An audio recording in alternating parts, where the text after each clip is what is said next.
Join us in our drive for 500 subscribers, and you could win a signed Amari Cooper jersey. Are you new to the channel? Give us a like, subscribe, and click the notify bell. It helps a ton for a new channel like ours. We're going to have a random draw for a signed Amari Cooper jersey shipped anywhere in North America. So go ahead, click subscribe, and thank you for watching the CANAM Fantasy Football Podcast.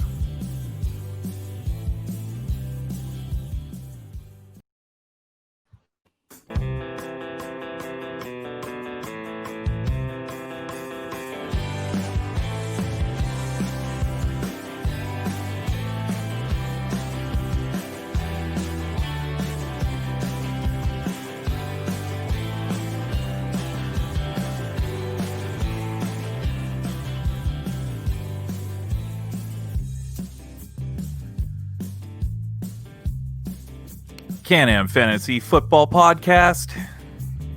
We're talking the top 5 wide receivers of 2020. We're trying to help you guys get ready for your drafts out there. What's going on, Ryan, Aetan, Tyler, and Devan? We're going to be chatting about this group of people right over here. Now, here's our top 15, the channel's consensus top 15 rankings. We've got Michael Thomas, Julio Jones, Davante Adams, Tyreek Hill, and DeAndre Hopkins in the 1 to 5 spot. So we're going to go ahead and get things kicked off. Talking about, of course, the no-doubter, Michael Thomas now. Michael Thomas, he saw over 30% of the target share of the Saints offense last season. He had 185 targets, which is a crazy amount. Of course, he's bound for regression. The next closest wide receiver was Chris Godwin, and the margin wasn't even close. It was 70 points and half point per reception. That's how much the difference was between the wide receiver 1 and the wide receiver 2. And even with modest projections and regression in that Saints offense, let's face it, Michael Thomas is still our consensus number 1. What can we say about that, Tyler? Yeah, I mean, I don't really see any argument to him being number 1. You're bound to see a regression as far as targets goes. It was just a ridiculous amount last year. I think I have to look back on the actual stats, but I'm pretty sure it was close to the record. I'm not sure. It's the record. It was the record. Okay, that's what I thought. So say he loses 20 targets, you're still looking at 165. That's crazy amount of targets, and you're looking at a guy who doesn't drop passes very often. So PPR, half point PPR, that alone is going to get you a ton of points, and then you got add on top of the fact that this guy catches touchdowns all day long.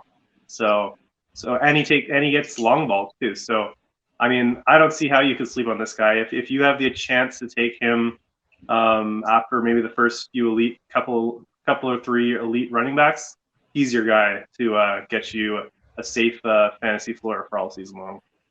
Yeah, absolutely. Devan, let's say that you have the choice between Michael Thomas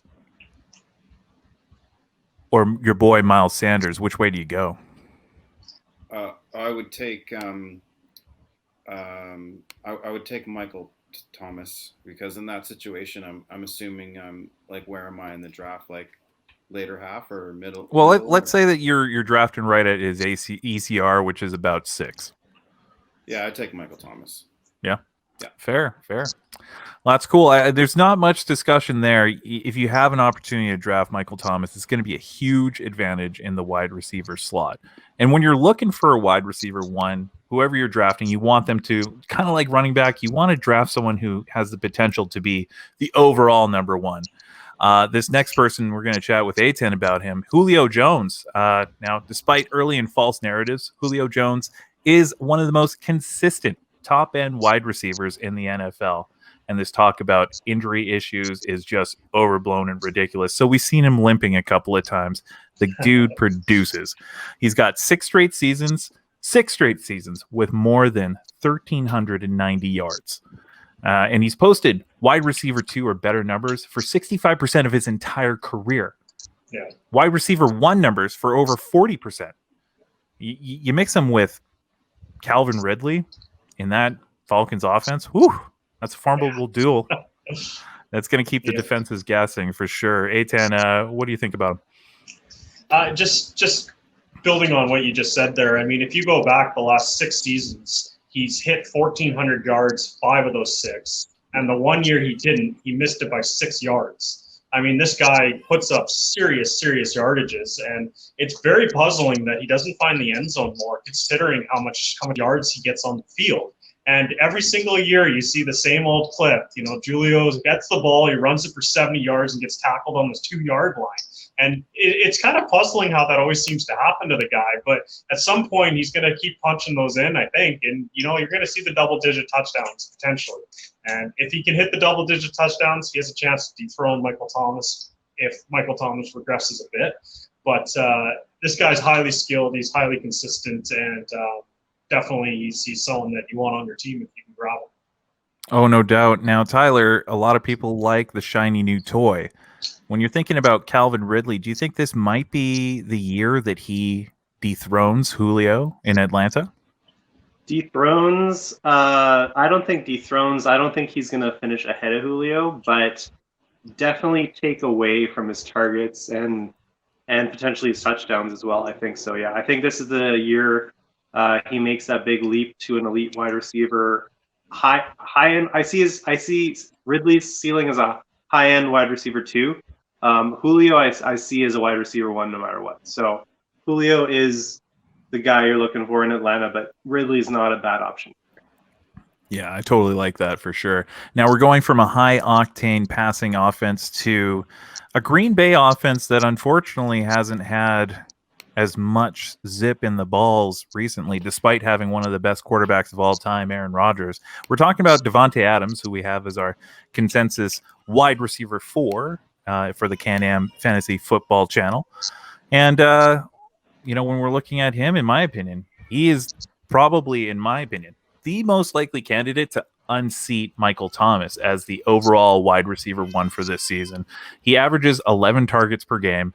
He's got no other weapons that he has to worry about. I mean, like, sure, we got Alan Lazard there, but I mean, how much are you going to be worried about that? Hopefully he can step up and be a decent wide receiver 2 to take some of the heat off of Davante Adams, but it seems like it doesn't matter. Regardless of the situation, Davante Adams produces. Devan, if you have a chance, what are you thinking about Davante Adams this season? Well, first of all, I was wondering if you'd be able to clip you saying I want to zip balls, because that was great. But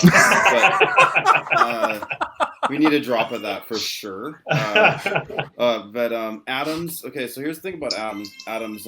Packers didn't really add anyone of note to their wide receiver core. A-Rod wants to throw to Adams. Adams had 127 targets in 12 games last year, which if you extrapolate that over 16 would be about 169 targets. The same number Adam had in about 2018. Now, there was a portion of last year when he came back from turf toe injury in November where Rodgers targeted him 91 times in 8 games. That's if you extrapolate that's 182 targets for the entire season. Obviously, that's probably not going to keep up that way, but the point I'm trying to make is the guy is heavily targeted. The knock on him, injury, turf toe, maybe that comes back. Will there be some TD regression? I don't know, but ultimately, A-Rod is mad, and Adams will be a part of that revenge tour. Yeah, I really dig that narrative. Aetan, do you buy into the Aaron Rodgers revenge tour? Oh, I buy into it big time, and I do not buy into regression on touchdowns because that's all this guy does. This guy makes his fantasy platform on touchdowns. He's one of the best, if not the best, red zone wide receiver in the whole league. I really think that he's going to make a living on it, and yeah, I think this is the Rodgers revenge tour for sure. I think he's going to be mad, and I think he's going to be looking for his main guy, Adams. And it's going to be a good year to have him. I think the biggest thing is, as always, injuries. He stays healthy, he can easily finish top 3, no doubt. Yeah, I love that take for sure. Now, you were saying top 3. He's actually top 3. I made a little flub. Said he was the fourth wide receiver on our list. We're going to talk about our 4th wide receiver on our list, which is Tyreek Hill. Now, he is pretty much, when you look at Davante Adams, rock solid with 11 targets per game. Tyreek Hill, he's kind of the highest of the top end boomer bust wide receivers, and there's going to be weeks where Tyreek alone will win you a week. Last year he averaged just over 7 targets a game, which isn't all that much, but it speaks to the talent of the wide receiver, the fact that he can take just over 7 targets a game and make and break games on his own. And when you're looking at, of course, the addition of one certain amazing running back talent, Clyde Edwards-Helaire, I mean, that's fantastic for them. Of course, it's not going to help him in the target department. And regardless of who you have as the second option, whether it's Sammy Watkins or it's Mecole Hardman, there's no targets lost there either. So he's probably going to be having around the same targets per game. So drafting Hill, you're pretty much banking on boom or bust. And you probably want to have a second, for your wide receiver too, you want to have a really consistent option for that. What do you think about that, Tyler? I absolutely agree with Tyreek Hill. I actually had him ranked higher than Adams in my personal rankings. The reason I had that is because this guy's faced a lot of injuries the last couple of years, and I guess that's always a drawback. But if this guy is healthy all season, this guy can go off. This guy could be the wide receiver one easily. As far as speed, he's already been clocked as the fastest guy in the NFL multiple times. I think we've all seen that highlight of him catching Williams free to the end zone. Williams looks back for his defenders coming after him, and it's just Tyreek trying to catch up to him. I mean, this guy's a cheat out there. It's a beautiful, beautiful clip. And, so I mean, you put that kind of talent on what should be the best offense in the league this year, and you're not going to be risking much with Tyreek Hill. I'm very excited to see if I could get him in any of my leagues this year. No doubt. Devan, if you end up drafting Tyreek Hill, who would you say is your perfect wide receiver to provide you that consistent floor? I would usually look for Robert Woods or a Cooper Kupp. I just like those Rams wide receivers, and I think Tyler will like that. I think that. For those who haven't seen the show before, Tyler is a huge Rams fanatic, so no question about that. Just a bit. All right, moving right along. Can I just put one little piece in there about? Yeah, please do. I put him one or two spots lower just because I do like a little bit more consistency in my wide receivers, and there is the big boom and bust play, and I just feel like when you have a receiver like him, the weeks that he goes off, you win your week by 40 points, and the weeks that you lose, you lost by 2, and you're looking at Tyreek Hill, and he's only put up 10 points. You're going, man, if you just balanced those two, I would have won both these weeks. So There is something to say about consistency, and I do put some stock into it, so I did move him down. But as for a single game wide receiver, he's probably the WR1 for what he can do in a single game. But I definitely do caution against the inconsistency that he does perform with. Yeah, but I totally agree with that. And all on the same note, you end up getting Tyreek Hill. You don't mind. You don't mind that at all. Yeah. Yep. Let's move on to the wide receiver 5, DeAndre Hopkins. Now, Hopkins is a really interesting case study. He's gone over to Arizona, and he's had a career playing above the level of his quarterback, Deshaun Watson notwithstanding. Now, in the Cliff Kingsbury offense with sophomore phenom Kyler Murray, Hopkins is arguably in the most exciting situation of his career. Now, will that efficiency win out over his expected reduced target total? He typically sees 150 targets, and in this offense, it's probably going to drop. And unfortunately, reports out of Camp C, Hopkins has been dealing with a hamstring issue, which, that can't help with his acclimation to his new team. But Aetan, what do you think? Do you think he's going to be able to get beyond that injury and get on the field with Kyler? Yeah, I do, and I actually wanted to rank him higher than I ended up doing. I just keep looking at this guy, looking at his career, looking at his numbers, and I keep wanting to put him higher on my draft board, but it's tough to do it with the new season and with a lot of options there and not knowing what Kyler Murray actually is. But when you're talking about talent-wise, this guy, I mean, he's as talented as it comes. He's only 28 years old. Or is he 29? He's under 30 for sure, and he basically averages 1,200 a season for his whole career, and he's only missed 2 games in his whole career. I mean, this guy's durable. He catches a gazillion balls every year, and he puts up extremely huge amount of yards. I just there's so much to like about him that I think he's worth grabbing for sure. Absolutely. Tyler, we are currently seeing DeAndre Hopkins going in the 11th spot in half point per reception. What would you say is the line for running back? At what point do you stop drafting running backs over Hopkins? I'm going to start naming some off. You go ahead and tell me when to stop. Let's start with Miles Sanders. Definitely take Sanders. Clyde over Edwards-Helaire. Hopkins, personally. You're going to be happy with this answer. I'd take As Helaire. you should. Nick Chubb. Chubb, I kind of devalue Chubb a bit more than the ADP probably gives him. I might say I would probably take Hopkins just because I think Chubb's going to lose some time and possibly even the starting position sometime this year. Yeah, concussion protocol notwithstanding. So you would go Hopkins over Chubb? I'd go Hopkins over Chubb, yeah. Okay, cool. So that's kind of the line right there. How about Dev, Aetan? Are you guys both in the same spot, or are you going to continue to draft running backs over that? Let's start with Dev.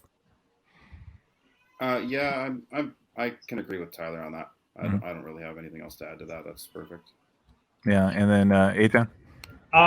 It's tough to say. In a half point PPR, yeah, I'm probably still going with Chubb over Hopkins in that particular case. And I don't think he's going to be going 11 when the year starts. I think he's going to be closer to 14, 15. And Yeah, I think at that point, that's a huge steal. It kind of depends on your league. And, you know, a lot of the leagues that I'm in, people really value their RBs. And because of that, I feel the need to always have to grab them myself, which is probably causing more of the issue of everyone overvaluing RBs. But it's just kind of the nature of the beast. So I definitely like the idea of getting a running back, but I would take Hopkins over Tyreek Hill, to be honest. If they're both sitting there and I'm sitting at pick 14 or something, I'm going Hopkins over Hill. That's bold. That's bold. I like that take for sure. Anyone else going to take Hopkins over Tyreek Hill? Absolutely. Tyler? No? Yeah, not me. No. What I would say about Aetan though is I do like where Aetan's talking about ADP, where it's a lower, like the 14 range. Then you're talking about maybe you have a running back already in your first round and he's your second round pick. That combination of like one of those not elite, but one of those top 10 running backs with Hopkins is a great start to your team. So in that case, I think that could be a great building block for you.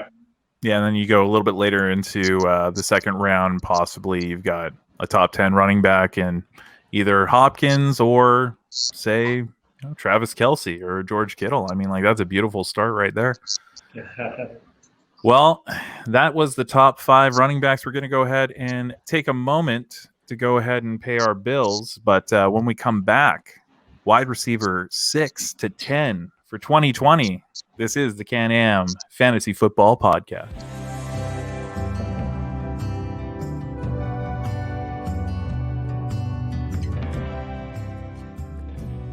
Join us in our drive for 500 subscribers, and you could win a signed Amari Cooper jersey. Are you new to the channel? Give us a like, subscribe, and click the notify bell. It helps a ton for a new channel like ours. We're going to have a random draw for a signed Amari Cooper jersey shipped anywhere in North America. So go ahead, click subscribe, and thank you for watching the CANAM Fantasy Football Podcast.